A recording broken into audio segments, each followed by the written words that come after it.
We're going to do section 4.3 before 4.2. I need to give you time to finish polar coordinates before we get to polar graphs. So 4.3 is a repetition of 4.1. Hopefully that will reinforce r and theta that you learned in previous 4.1. So polar coordinates, the complex plane and vectors behave the same way. If you plot the point, you're in good shape. So we're going to start with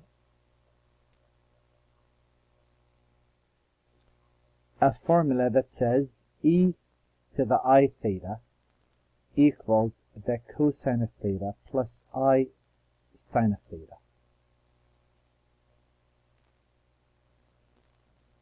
I is the complex number, and this is called the Euler formula.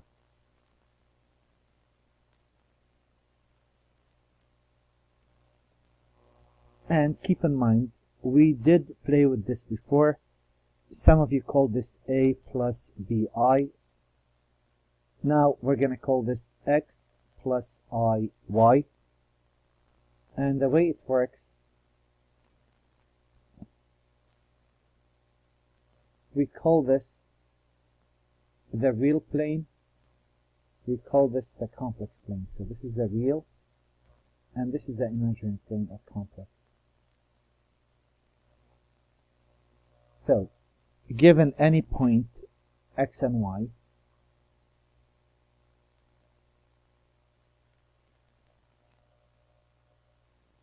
is represented in complex numbers with a plus bi. So for example, 2 plus 3i is simply the point 2, 3 in the rectangular coordinates. It's simply that point in which you move 2 units to the right and 3 units up, in case you've forgotten that. And if we plot a point xy, what do you think is going to happen?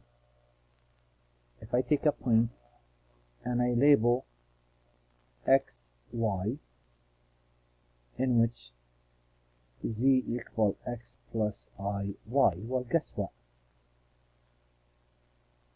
This is the x, this is the y, this is r, and this is theta. And didn't we get from section 4.1 that x is r, the cosine of theta, and y was r, the sine of theta?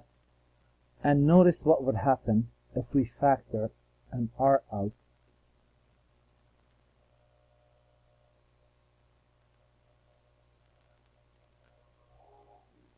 And by by Euler's formula, this would be what? And there it is.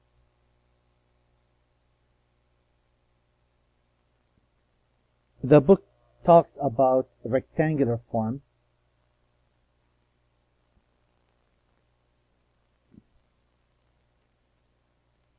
or polar form.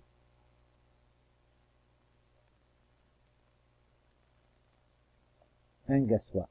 That's how we're going to write the answers. So, in one type of problems, they're going to give us x and y. Another equation, they're going to give us r and theta. And we have to go forward and backwards. And the key is to plot it. The key is just to plot the point. Now, if I take, oh boy, given z equal x plus iy, it's as simple as you just plotting the point xy. The I never comes into play. It just states how far vertically you move up along the y-axis or the I-axis. So if I pick the point x, y, in which this is y, this is x, in complex numbers, instead of r, they call this the modulus. And instead of the angle theta, they call that the argument.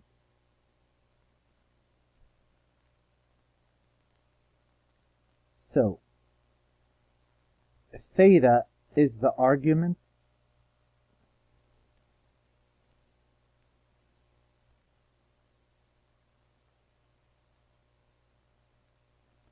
And our traditional R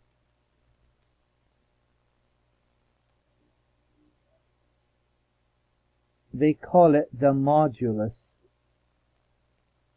of Z, and in this section it's the absolute value of R, meaning it's always positive. They don't accept R being negative, not here and not in vectors. If I can make that connection, I'm in a very good shape. And keep in mind, I know that tan of theta equal y over x, and I also know that Z equal the square root of x squared plus y squared, just like we did before, and vice versa. Here they set the angle to always be positive, and they set Z to be the absolute value of R. So with these conditions in mind, excuse me, we are going to reinforce section 4.1 two more times, one time in 4.3 and one time in 4.4. We start with some examples, and the first batch of problems that we look at, it says, plot the complex number in the complex plane and write it in polar coordinates or polar form.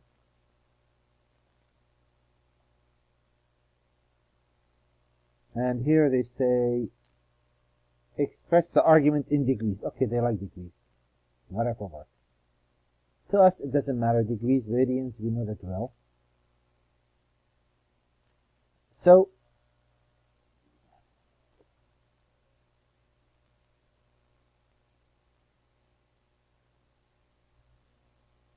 oh boy.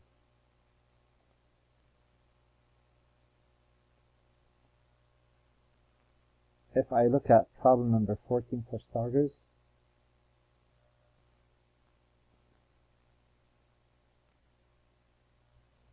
so all what you have to do to make the connection between this section and 14.1, which is polar coordinates, by the way, this is on page 236. All what you need to do is plot the point, and you're in a very good shape. That is, this is nothing more than negative 1 for x, 1 for y. Move 1 back and 1 up. There you are. So, if I ignore what this section has to offer and say, well, look, this is negative 1 and this is 1. Do you remember how to find R?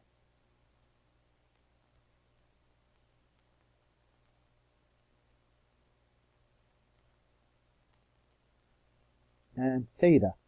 Isn't tan of theta the y over the x? Remember, I ignore the signs because I want the reference angle. And I will say theta must be a pi over 4. And what is pi over 4 in the second quadrant? That would tell me that the argument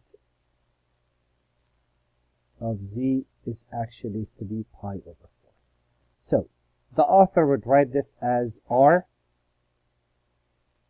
parentheses, the cosine of 3 pi over 4, plus I, the sine of 3 pi over 4. Keep in mind, this I is only for direction, nothing more. And we're going to start writing this as radical to e to the 3 pi over 4i. Oh, I'm sorry. They said write it in degrees, right? 135 degrees I. Not that it matters. Just bad habits. So, identical to what we did in the previous section, if I'd like to look at number 16, well, the same idea comes up. These are a repetition of what we've done already. Nothing new.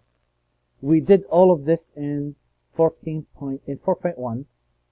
And in this case, again, if you could plot it, pretty much you're done with whatever is needed. That is, if I move 1 to the right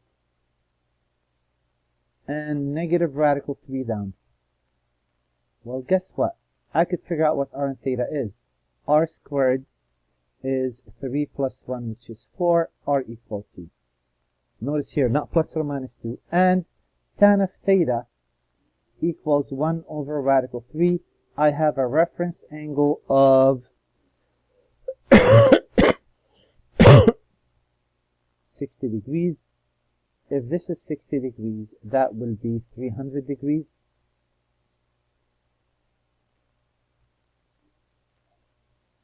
So the book would say this is r times the sine of theta, r times the cosine of theta,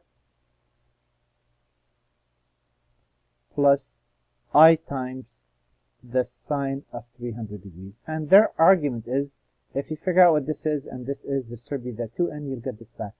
We're going to say that's twice e to the 300 degrees I. I know you're not very happy with this e.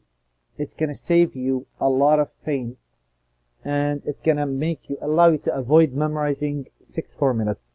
7 actually, if you count Demoiver. If I look at problem number 18,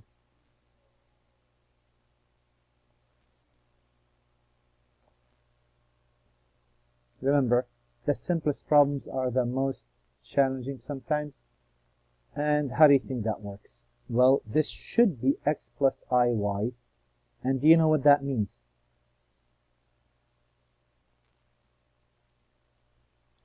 This really means that this is nothing more than the point negative 2, 0, because there's no I, which means you don't go up or down. Simply 1, 2. So r equal to, and what's theta? How many degrees do you rotate until you line up with that? 180 degrees. So we're going to say this is 2e to the 180 degrees I.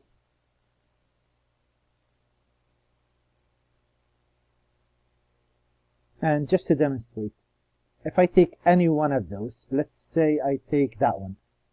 That is twice the cosine of 300 degrees plus I, the sine of 300 degrees.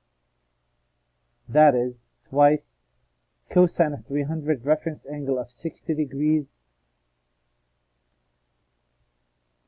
Cosine is the adjacent over the hypotenuse, and sine is the opposite over the hypotenuse.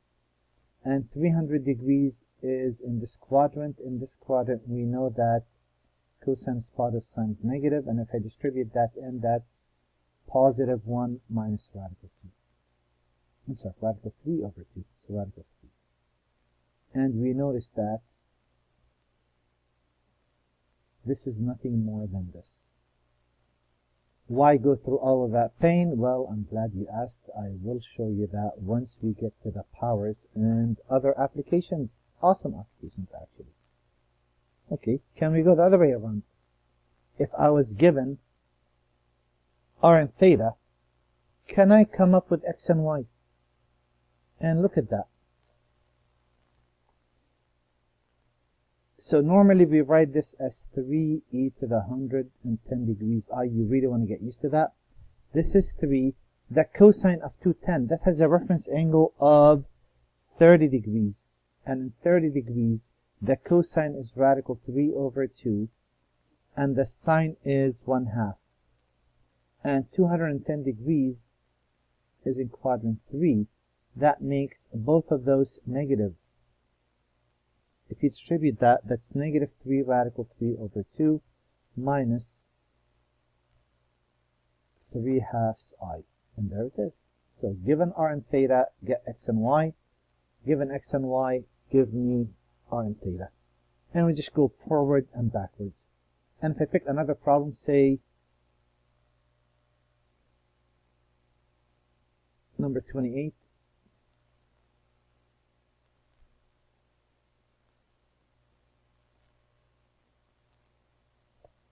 this would be twice, and again, we know this is a reference angle of 30 degrees, right?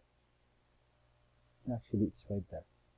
So the cosine is the adjacent over the hypotenuse, and this is in quadrant 2. In quadrant 2, cosine is negative, sine is positive. This is negative radical 3 plus I. So going forward and backward, that's pretty much a review of what we did already.